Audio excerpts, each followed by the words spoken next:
Her name was Maya Collins, and to the outside world, she looked like the luckiest woman in Asheville, North Carolina.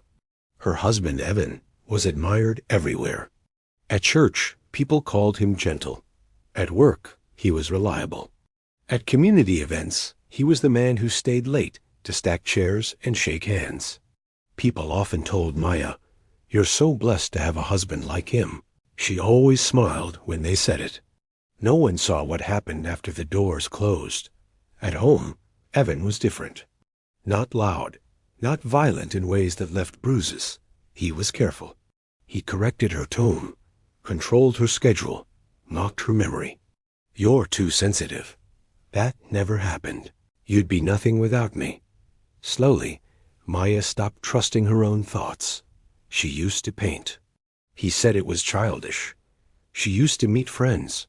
He said they were a bad influence. She used to laugh easily. That stopped first. What made it worse was how kind he looked in public. When she once tried to tell a friend, the response came fast. "Evan? No way. He's so calm." After that, Maya stayed quiet. The first time she tried to leave, she failed. She packed a small bag one night while Evan was out. But when she reached the door, her phone buzzed. "Where are you going?" Her hands shook. She unpacked everything and put it back exactly where it was. The second attempt was worse.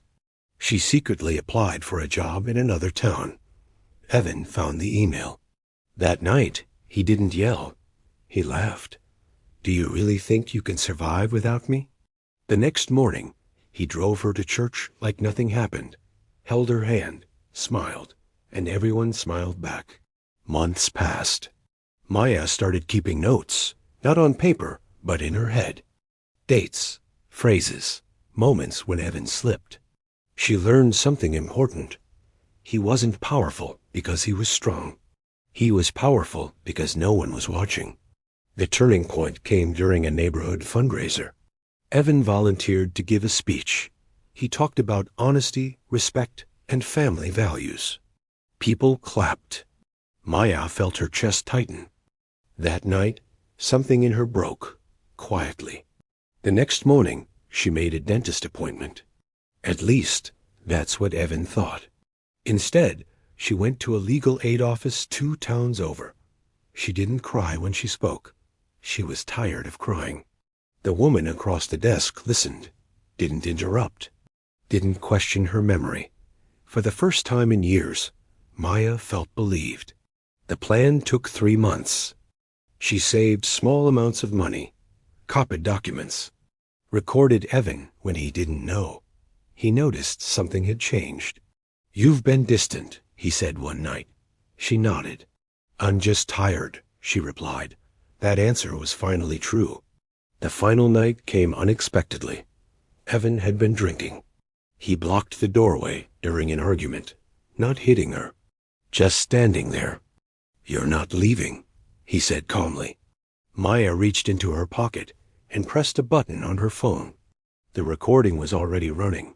When police arrived, Evan was still calm, still polite, until Maya played the audio. The room went silent. This time, someone was watching. Evan was arrested that night. The next morning, Maya woke up alone for the first time in years.